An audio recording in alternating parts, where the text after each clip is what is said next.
What more can I say about Steve Winter? Let's see if I can add a little bit of justice. Thanks to Steve, big cats loom large in our imaginations and in our visual lexicon. But photographing them is particularly challenging.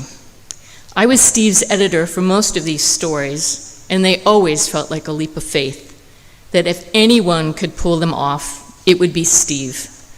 His colleague and mentor, Nick Nichols, once said to me, "God damn, Kath, don't ask how he does it, just know that he will."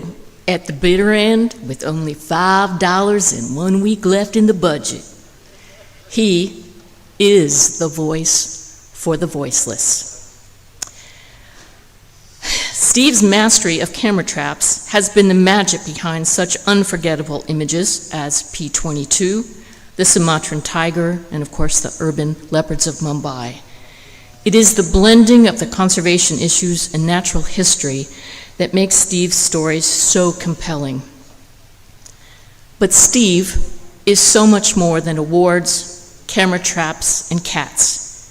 He is mostly all heart. As someone who gained much early in his career from being mentored, he in turn has mentored photographers, filmmakers, and scientists, never failing to share his love of photography and conservation. One former assistant, Bertie, who you saw on the screen, now a renowned filmmaker and presenter, told me, "Some people say you should never meet your hero. They clearly have never met Steve." Says another assistant, Dr. Alex Braskowski, "When you are around Steve Winter, you feel that anything is possible." I couldn't agree more. Steve will be joined on stage in just a few minutes by his partner, Sharon Guynup, for a few questions, a little back and forth between us. Sharon is a journalist, perpetual student, photographer, producer, editor, conservationist. It's really hard to put Sharon in a box. Safe to say that her commitment to environmental journalism produces coverages with impact. From her takedown of the Thai Tiger Temple and the passage of the Big Cat Safety Act in the United States following the publication of their story in the magazine, Sharon is about results. She and Steve are also the co-founders of the Big Cat Voices, an NGO that turns issues into stories and stories into change. And although she won't be joining us on stage this evening, please join me in a big shout out to Chiara Ventura, who is responsible for this amazing documentary.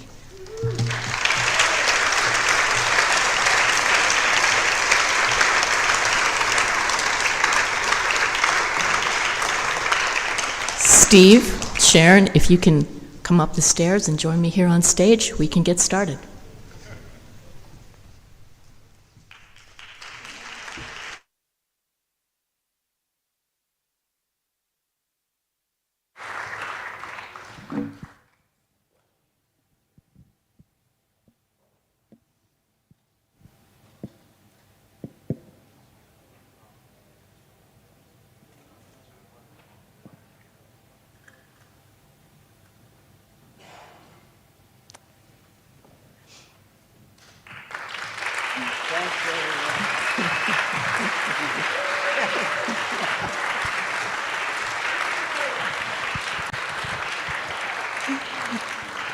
Time is running a little tight, but I really hope you will all join me for one moment in congratulating Steve and Sharon.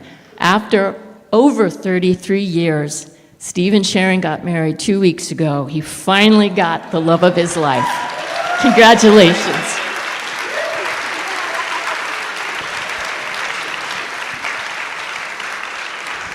Is it? Yeah, it was actually 36 years. That's what I thought. And but it was 33 when we did the video. Okay. All right. We don't have much time here, so let's get going. I thought, since we're not doing Q&A, that it might be interesting to reach out to some of Steve and Sharon's friends, colleagues, family, and ask them what questions they would ask Steve and Sharon. So let's get going with, I think, the one that's probably going to be most important to you. Okay. This is from Steve and Sharon's granddaughter, Winter Rose.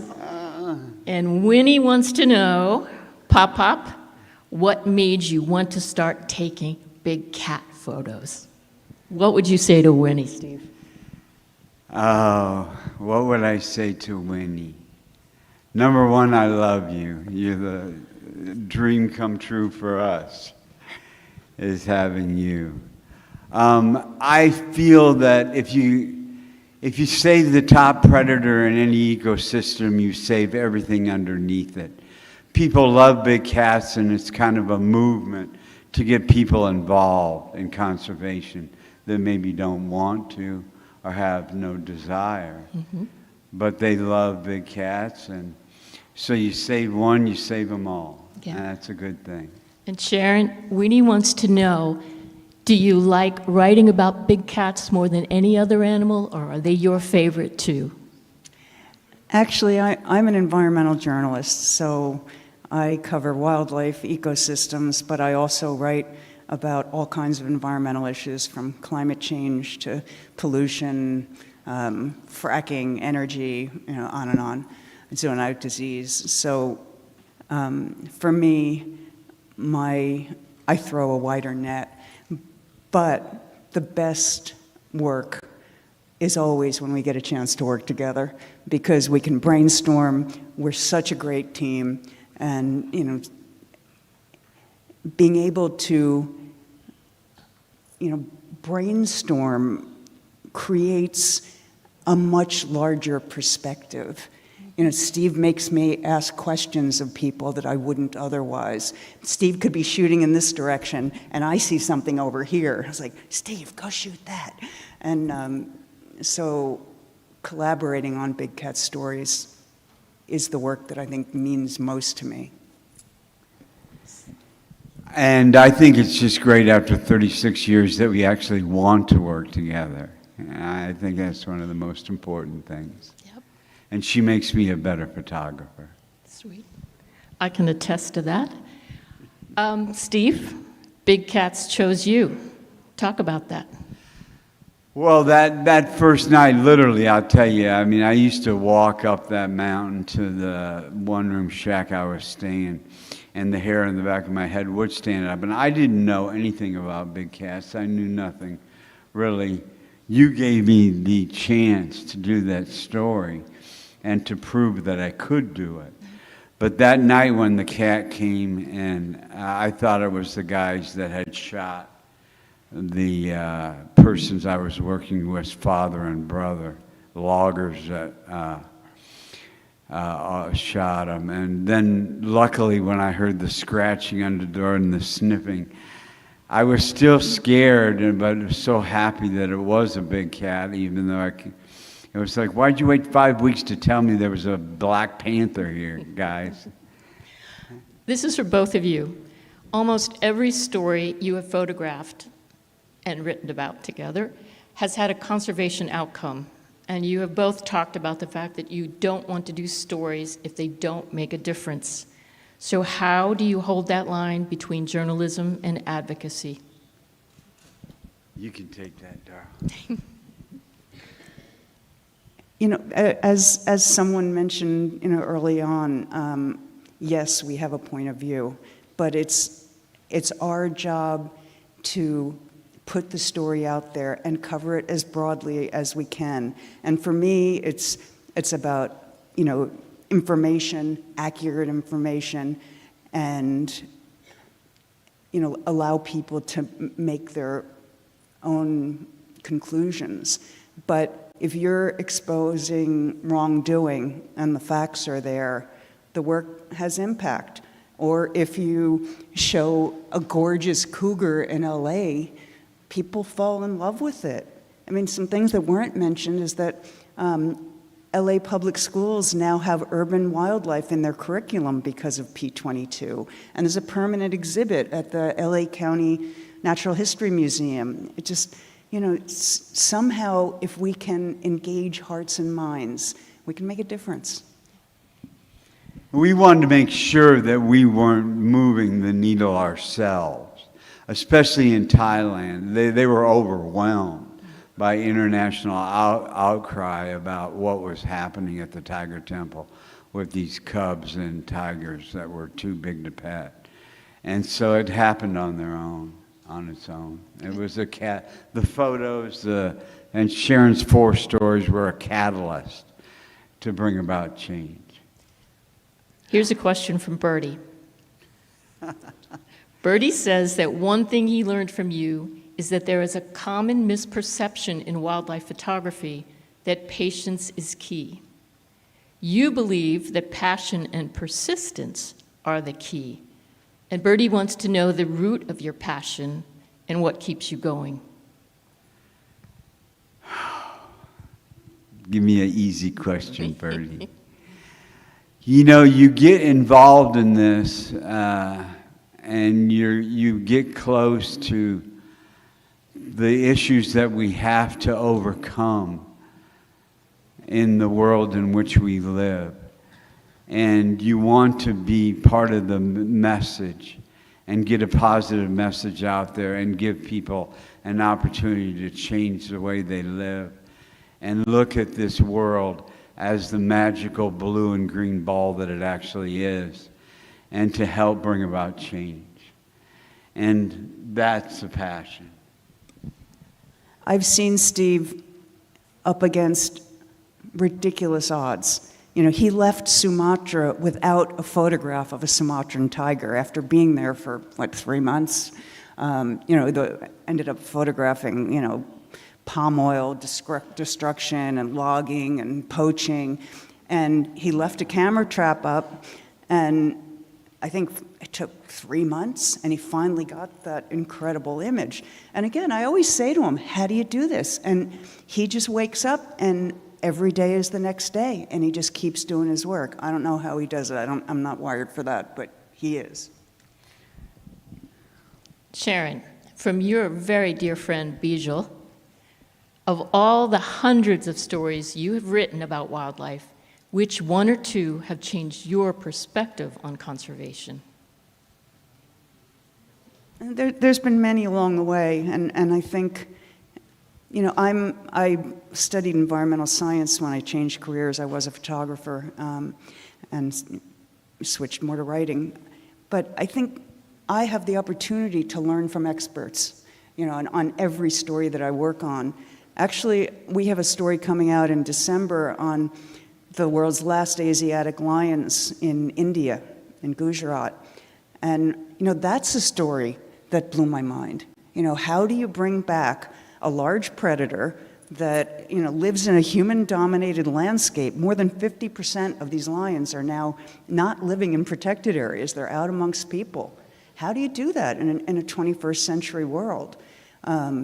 So I just feel like every story I do, it adds to my knowledge base, and I'm grateful for the opportunity to learn from people that really know and study this over many, many years. And, none of us could do the work that we do without the help. And, one thing I was saying to Kathy last night is that I think the world that we want to live in is one big round table where we all help each other all the time.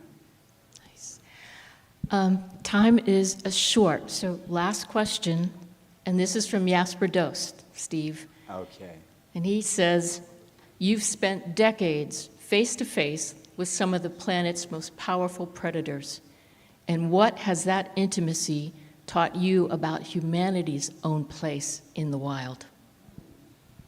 That's a toughie. Yes, they are some of the most powerful predators on the planet, and one of the most amazing groups of animals that have walked the face of the earth and still do. And they give me a real sense of wonder and awe. I'm amazed that I get to do this and look into those eyes, like a tiger's eyes, that you really just go back in time by looking at them. They kind of hypnotize you. But the passion is that we have an opportunity right now for hope. Amy talked about hope, and hope is there. And we all need to believe that we can save the world in which we live for the next generation, and believe that all these young people can follow their dreams and they can bring about change also. And I'm just happy, I want to say how lucky I have been to realize my dream. And it happens to be helping big cats walk the face of the earth still. I wanted to thank Kathy for being there for Steve always. I mean, on the other side, I hear, how you've guided him through these stories and the strength that you've been for him when he's out in the field doing this work. And thank you, Luca. Thank you, Chiara, for making this incredible film. Yeah, thank you. Kathy was my guiding light through my whole career. And when you doubt, you didn't doubt. And so, two very important women in my life, most important. Well, I wish we had time for more questions and a little tear fest up here, but I can say that at my time at the National Geographic, I was really lucky to work with incredible photographers, but the relationship with Steve and Sharon and the stories that we were able to tell, you see the results here tonight with what Chiara was able to produce, but that's on you too, and thank you so much. Thanks, everyone. Thanks, Cal. Congratulations.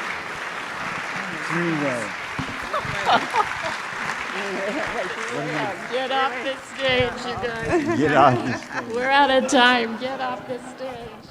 I don't know where to put